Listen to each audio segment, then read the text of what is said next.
चक्षुरुन्मीलितं येन तस्मै सद्गुरुवे नमः। तस्मै श्री गुरुवे नमः। शासन प्रभावक महापुरुषों के कथामाला के अंतर्गत अपन लोग 10 पूर्वी 10 आचार्य भगवंत 10 पूर्वी हुए हैं। 10 पूर्वी 10 आचार्यों में 10वां नंबर आचार्य भगवंत श्री वज्र स्वामी जी का है। और वज्र स्वामी जी का जीवन चरित्र कई महापुरुषों ने अलग अलग टाइप से लिखा है। आज मैं शुरुआत में 1-2 बातें आप लोगों को कह देना चाहता हूं। मैं अलग अलग आचार्यों को लेकर के ये कहानी नहीं ज्यादा कह रहा हूं, केवल प्रभावक चरित्र के आधार पर ज्यादा कहानी कह रहा हूं, परंतु अन्य महापुरुषों ने कुछ अलग अलग बातें भी कही हैं। जैसे कि उदाहरण के बतौर सुनंदा ने अपने पिताजी से, श्रीमान धनपाल सेठ जी से कहा था युवक था, इसीलिए उसको एक कामदेव का ही अवतार कहा गया था, परंतु था वैरागी, इंद्रियों के विषयों से विरक्त था। बचपन में ही उसने गुरुओं की संगति पाई थी, गुरुओं की वाणी सुनी थी, इसीलिए उसकी आत्मा में वैराग्य का बीज भी था। और माता पिता जिस किसी भी लड़की से या लड़की वालों से बातचीत करते, वहां पर जाकर के ये स्वयं ही कह देता था कि मैंने तो दीक्षा लेनी है, फिर तुम बाद में कुछ कहना मत। और दूसरी बात, सुनंदा जो थी, सुनंदा ने अपने पिताजी को ही कहा था कि मैं तो बस आप मुझे धनगिरी के साथ में विवाहित करवा दो, बाकी विवाह के बाद तो मैं स्वयं उसको वश में ले लूंगी। तो शादी तो हो गई। शादी के बाद, शादी से पहले ही सुनंदा से धनगिरी ने कह दिया था कि मैं तो निश्चित रूप से दीक्षा लूंगा। उसने कहा कि चलो चालू तो करो, विवाह तो करो, उसके बाद की बात बाद में। और बाद में सुनंदा ने एक बहुत अच्छा सपना देखा था। वो सपने की बात सुनंदा ने धनगिरी को कही थी। तो धनगिरी ने कहा कि ये जो तेरा सपना है, यह सूचना देता है कि तू एक बहुत भाग्यशाली, बहुत एक अच्छे लक्षणों वाले देव कुमार के समान एक बहुत सुंदर पुत्र को जन्म देगी। और इसी बात के साथ में उसने चर्चा कर ली थी कि देख, सामान्यतया एक व्यवहार है, लड़की जो होती है बचपन में उसको माता पिता संभालते हैं। जब वह युवा काल में आती है, शादी वादी हो, तब से उसकी जिम्मेदारी उसके पतिदेव की रहती है। और जब स्त्री वृद्धा हो जाती है, तब उसको पुत्र संभालता है। तो अब तेरे जीवन का एक आधार पुत्र होगा ही, और तेरा सपना यह सूचित करता है तो मैं तो अब दीक्षा लेना चाहता हूं। देख, पहले भी मैंने तुझको कह दिया था, अभी भी कह रहा हूं। तूने तब भी कहा था कि एक आधार तो दीजिए। अब आधार तुझको मिल गया, इसलिए मैं तो दीक्षा लूंगा। यह भी एक कहानी धनगिरी की दीक्षा को लेकर के आती है। अब इधर से सुनंदा ने सुलक्षण देव कुमार जैसे बालक को जन्म दिया और बालक का जन्म महोत्सव घर में ही मनाया जा रहा है। बहुत सारे सगे संबंधी आए थे। उसमें एक बात का थोड़ा सा अंतर मैं आपको कह देना चाहता हूं। हमारे प्रभावक चरित्र में और अन्य आचार्यों के विषय में एक अंतर है। कुछ आचार्यों ने कहा है कि किसी महिला ने यह बात कही कि देखो, घर में ठीक है स्त्रियों का महत्व है, परंतु अकेली स्त्रियों का कोई ज्यादा महत्व नहीं है। आकाश में सितारे चाहे जितने मर्जी हों, चंद्रमा के बिना आकाश की जैसे कोई शोभा नहीं, वैसे ही सितारों के समान महिलाएं जितनी मर्जी हों, मगर चंद्रमा के समान पुरुष के बिना घर की शोभा नहीं। कितना ही अच्छा होता आज यदि धनगिरी घर पर होते तो इससे भी वे जन्म, बालक के जन्म का आनंद और हर्ष कुछ अलग ही होता। क्या करें, उसने तो दीक्षा ले ली। दीक्षा शब्द को जो ही अभी अभी जन्मे वज्र कुमार ने जैसे ही शब्द को सुना, अभी तो उसका जन्म भी नहीं हुआ, नामकरण तो नहीं हुआ, परंतु फिर भी अपन लोग वज्र कुमार, ये जो आया, इसने जो जन्म लिया, आया तो देवलोक से था। तो देवलोक से जब ये आया था तो थोड़ा सा, क्योंकि देवलोक में समकिति होने के कारण से इसके पास में अवधि ज्ञान था और उस अवधि ज्ञान के अंश को लेकर के ये आया था। अभी अभी ही तो इसका जन्म हुआ था। इस बात को उसने जैसे ही सुना, स्मरण ज्ञान होता है दीक्षा शब्द को सुनने के बाद। और देवलोक में जिस रीति से वह पुंडरीक अध्ययन इत्यादि बातों को सुनकर के उसको दीक्षा का विचार याद आया और धन्य है मेरे पिताजी को, उन्होंने संयम ले लिया।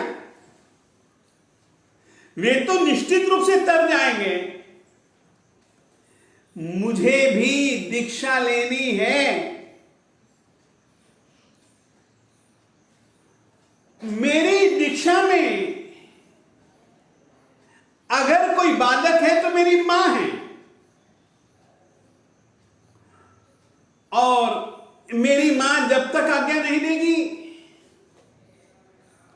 तब तक तो मेरी दीक्षा शक्य नहीं है।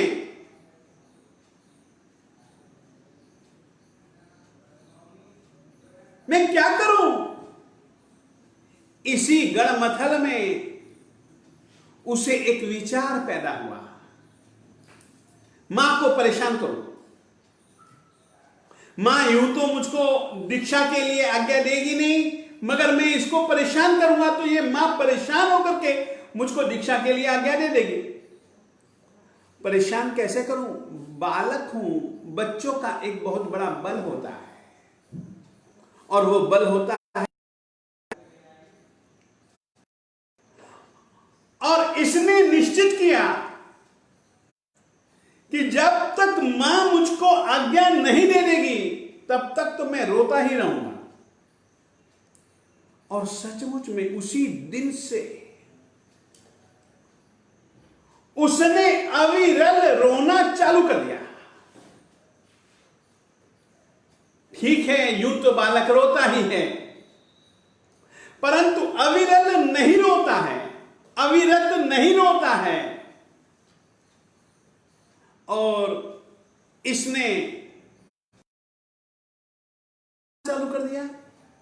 मां बहुत कोशिशें करती है, सभी रीति से कोशिश करती है, खिलाती है, पिलाती है, घुमाती है, चुंबन देती है, घर की गैलरी में जाकर बाजार में घूमते फिरते लोगों को दिखलाती है इत्यादि। हाथी घोड़े खिलौने, जो बच्चों को अच्छा लगे वो सब कुछ करती हैं, मगर बालक ने रोना बंद नहीं किया। समय जैसे जैसे बीतता जाता है वैसे इसकी परेशानी भी बढ़ती जाती है। इसने एक बार तो ऐसा भी सोचा, लड़का बड़ा सुंदर है, देव रूपवान कोई भी तो नहीं, सब कुछ ठीक है, इसके शारीरिक लक्षण सब कुछ ठीक है। बच्चे को मां देखती है तो प्यार से भी भर जाती है, खूब लाड प्यार भी देती है, परंतु इसका रोना तो मेरे से सहन नहीं होता है। इसकी रुलाई को सुनकर के मेरी रुलाई छूट जाती है। अरे सब कुछ ठीक है, मगर चंद्रमा में जैसे एक दाग होता है ना, वैसे इसकी रुलाई बहुत बड़ा दाग है। कभी सहेलियों को बुलाती है, सहेलियां भी लेती हैं बड़े प्रेम से, मगर ये रोना बंद नहीं करता है। 6 महीने बीत गए। इसने अपनी सहेलियों को भी कहा कि अरे मैं तो इससे सचमुच में बहुत परेशान हो चुकी हूं, ये क्या मेरा अकेले का ही बच्चा है? घनगिरी आएगा, अब मैं तो उसको सौंप दूंगी।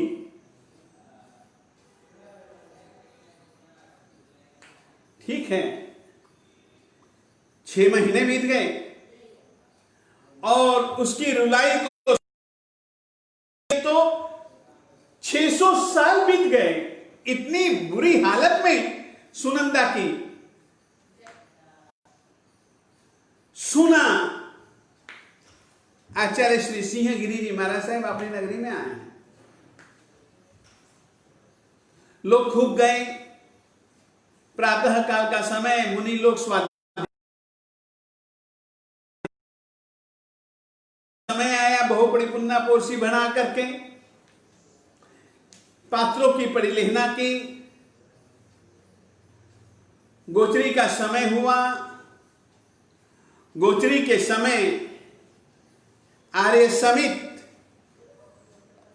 और आर्य धनगिरी पात्रों को झोली में रखते हैं और अपनी आचार व्यवस्था के हिसाब से, साधु सामाचारी के हिसाब से गोचरी जाने के पहले गुरु जी से गोचरी के लिए हम जाते हैं, ये निवेदन और उनकी आज्ञा लेने की परंपरा, उसका निर्वहन करते हुए दोनों मुनि आर्य समित और आर्य धनगिरी यानी कि साला और बहनोई दोनों जन गुरु जी के पास में गए। गोचरी के लिए उन्होंने आज्ञा मांगी और इतनी ही देर में आपको मैं कह देना चाहता हूं, आर्य श्री सिंहगिरी जी महाराज साहिब खुद एक बहुत बड़े शासन प्रभावक आचार्य हैं और इनके विषय में फिर कभी अपन कुछ खास खास बातें करेंगे। अभी तो मैं केवल इतना ही इनके विषय में जो एक गाथा में कई बार प्राप्त होता है कि ये आ चुके थे और ये बहुत बहुत बहुत अच्छे आगमों के पूर्वों के तो निष्णात विद्वान थे ही थे, परंतु विशेष करके इनका जो एक प्रमुख विषय है शकुन विज्ञान, शकुन, ये शकुन विज्ञान के विशिष्ट अध्येता थे। जैसे ही दोनों मुनियों ने मांगी गोचरी के लिए, त्यों ही पंछियों ने चहचहाना चालू किया और पंछियों की चहचहाहट को सुन करके तुरंत सिंहगिरी आचार्य भगवंत जी ने दोनों मुनियों को कहा कि देखो, आज मैं तुमको कह देना चाहता हूं, घर में जाना और कल्प्य अकल्प्य की इतनी चिंता मत करना। भोजन या और कुछ भी, चाहे सचित्त मिले, चाहे अचित्त मिले, चाहे मिश्र मिले, फिर से कहना चाहता हूं, पंछियों की आवाज को सुन करके गुरुजी महाराज साहब शकुन के तो बहुत अच्छे जानकार थे ही, पूर्वों के भी जानकार थे, तो उन्होंने कहा कि देखो, आज घरों में जाना, चाहे भोजन या और कुछ मिले वो सब लेकर के आना, चाहे वो सचित्त मिले, चाहे वह अचित्त मिले, चाहे वह मिश्र मिले। याद रखिए, साधु को सचित्त और मिश्र भोजन कल्पता नहीं है। फिर से कह देना चाहता हूं, सचित्त भोजन और मिश्र भोजन की सचित्त अचित्त मिला हुआ, किसी भी ढंग से सचित्त के साथ में स्पर्श संघट्टा इत्यादि को लिया हुआ भोजन साधु को कल्पता नहीं है। इसीलिए साधु महात्मा कभी भी आग पर दूध इत्यादि गर्म किया जा रहा हो और आपने धर्मलाभ की आवाज सुनी और सुनने के बाद में आपने तुरंत तपेला उठाया और नीचे रखा, साधु की नजर पड़ गई, साधु महात्मा ऐसा आहार नहीं लेते। यानी कि सचित्त कोई भी वस्तु हो, कभी आप लोगों ने कच्चे पानी में कोई चीज रखी हो और पता लगा कि महाराज आ रहे हैं, महाराज जी को कुछ पता लग गया, तो महाराज कुछ कहेंगे नहीं, मगर अकल्प्य मान करके उस भोजन को, आहार को लेंगे नहीं। आज गुरु जी ने साधु का कि वह अचित्त भोजन ही ले, सचित्त भोजन साधु को कल्पता नहीं है, परंतु आज स्वयं गुरु जी कह रहे हैं, चाहे कुछ भी मिले, सचित्त मिले, अचित्त मिले, मिश्र मिले, लेते आना, कुछ विचारना मत। दोनों मुनियों ने कुछ भी नहीं कहा। गुरु जी महाराज साहब, आपकी आज्ञा तहत्ते स्वीकार। गुरु जी की आज्ञा के आगे शिष्य हमेशा तहत्ती कहना ही जानता है, यह सुशिष्य का लक्षण है। तो उन्होंने तहत्ती का झोली ली, झोली लेकर के चले तुम्बवन। निर्मल भावना से ये पहले ही सुनंदा के घर में गए। धर्म लाभ साधु समाचारी के हिसाब से आर्य श्री समित जी ने धर्म लाभ कहकर के घर में प्रवेश किया और उनके धर्म लाभ की आवाज को सुन करके इर्द गिर्द में जितनी भी सुनंदा की सखियां थी, उन्होंने घर के बाहर आकर के देखा। आर्य समित जी और आर्य धनगिरी को देख करके वे भी सुनंदा के घर में आ गए। सुनंदा ने भी दोनों को देखा, दोनों को वंदना की। परेशान तो थी ही, दुख से भरी हुई तो थी ही। तुरंत उसने धनगिरी को देख करके कहा, सखियां भी आ चुकी थी, सखियां भी घिरी हुई थी, और सखियों में से एक सखी ने तो कहा, मैं दे दूंगी, दे गई अब तू। और उसने तुरंत कुछ बिना सोचे बिना समझे, बहुत परेशान तो थी, उसकी रुलाई से ही को उठाया, और उठाने के बाद धनगिरी जी को कहा, जैसा यह बालक मेरा है वैसे ही यह बालक आपका भी है। अभी तक तो मैंने संभाला, अब आप संभालो।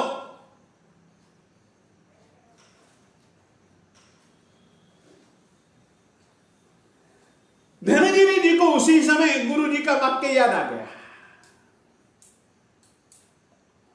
और धनगिरी जी ने कहा, ठीक है,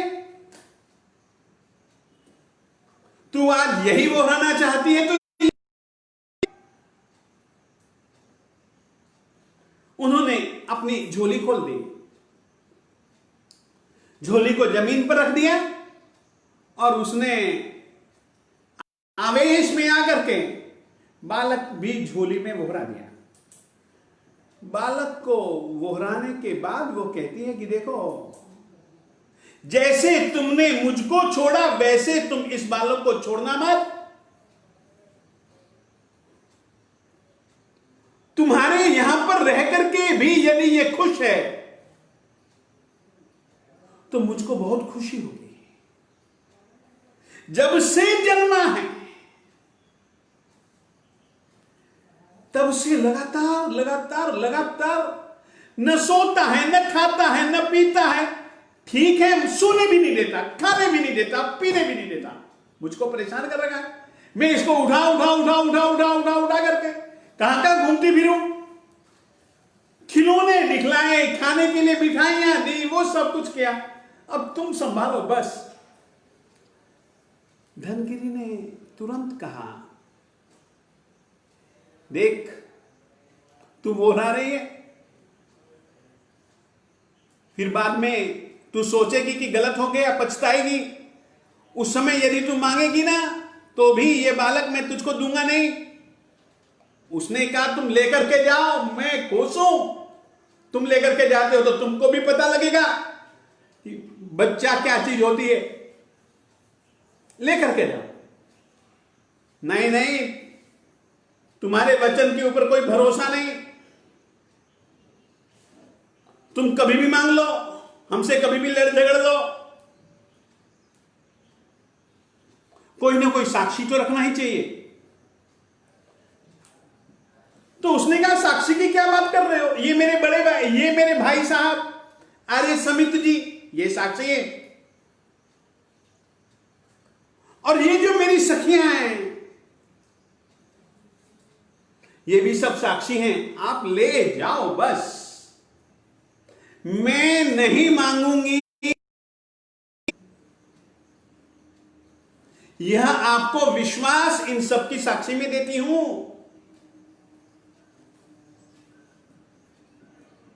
फिर भी धनगिरी जी ने कहा, तू अभी भी विचार कर ले। उसने कहा, मैंने विचार कर लिया, मैं परेशान हूं। ठीक, और धनगिरी जी ने आर्य समित जी की ओर देखा। आर्य समित जी ने आज्ञा भी दे दी। झोली में धनगिरी जी ने बालक को जैसे ही बांधा, बालक ने सोचा, अब देखिएगा क्या होता है? बालक ने सोचा, अभी तो गुरुजी ने कुछ कहा भी नहीं, अभी तो केवल झोली में आया है, और उसने सोच लिया मैं साधु। फिर से कहना चाहता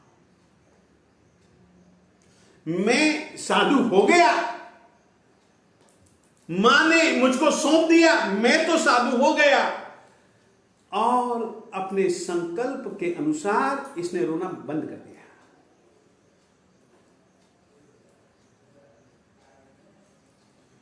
झोली उठाई मुनिराज श्री धनगिरी मुनि जी ने, झोली उठाई, घर से बाहर निकले। धनगिरी जी थे तो युवा, बोझा बहुत ज्यादा उठा सकते थे, मगर पता नहीं क्या हुआ, झोली जिस हाथ में थी, हाथ झुक गया। बहुत ज्यादा भार था बालक का। और आर्य समित जी और आर्य धनगिरी जी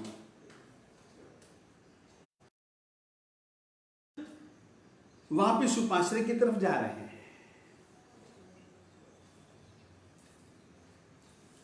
और न जाने गुरुजी को क्या सूझा, गुरुजी ने उनको आते हुए देखा तो आर्य धनगिरी का हाथ तो झुक चुका है। उसी समय स्वयं गुरुजी अपने पट्ट से खड़े होते हैं, सामने जाते हैं, धनगिरी की हाथ में जो झोली थी, वो झोली धनगिरी के हाथ से स्वयं के हाथ में लेते हैं। स्वयं के हाथ में लेने के बाद में वे भी महसूस करते हैं कि अरे यार, ये तो बहुत वजनी है, बहुत ही ज्यादा वजनी है। और उन्होंने उस झोली को अपने पट्टे के, संकेत देखिए क्या होता है। सिंहगिरी जी के पट्टधर आचार्य श्री वज्र स्वामी, 6 महीने ही हुए हैं अभी, और 6 महीने में गुरु जी के पास में उसका आना और गुरु जी के द्वारा उसको अपने पट्टे पर रख देना। और आर्य धनगिरी को कहा, अरे तो ये झोली में एक क्या वज्र जैसी भारी चीज लिया है। और अपने गुरु जी के श्री मुख से वज्र शब्द को सुनते ही, और सिंहगिरी गुरु जी ने बालक का नाम वज्र के समान भारी होने के कारण उसी दिन से बालक का नामकरण कर दिया वज्र स्वामी। फिर से कहना चाहता हूं, परिवार वालों ने बालक का नाम नहीं रखा। सुनंदा या सुनंदा के परिवार वालों ने, सुनंदा की सखियों ने नाम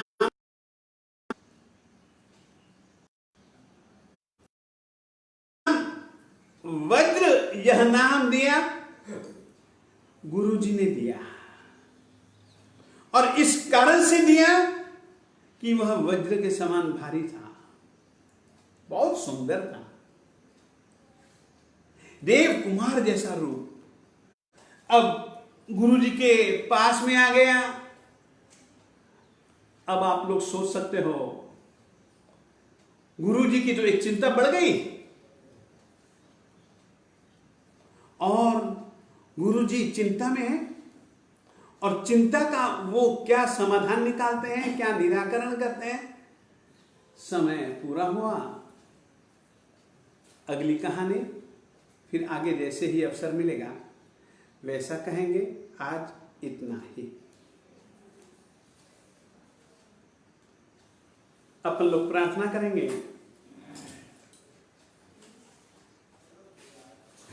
सत्वेषु मैत्री सत्वेषु मैत्री गुणेषु प्रमोदम्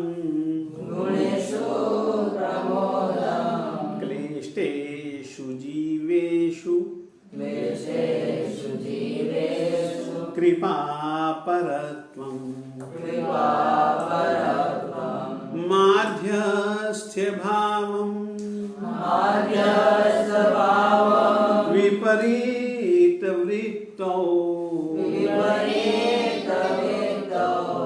सदा ममात्मा विदधातु देव। छोटी सी बात, अंतिम बात। जिस तरीके से किसान बीज बोने के पहले धरती को साफ करता है, धरती पर रहे हुए झाड़ी झंखारों को, कंकरों को, पाषाणों को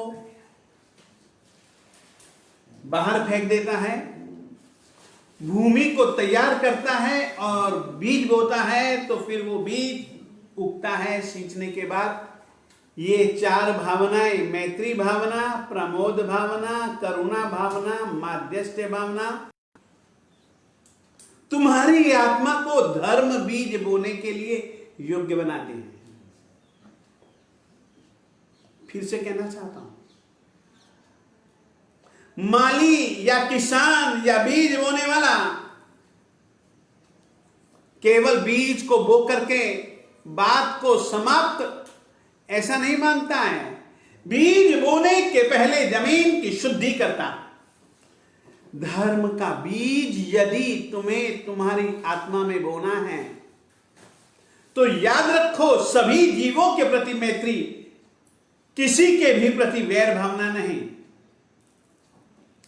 किसी भी गुणी व्यक्ति को देखो,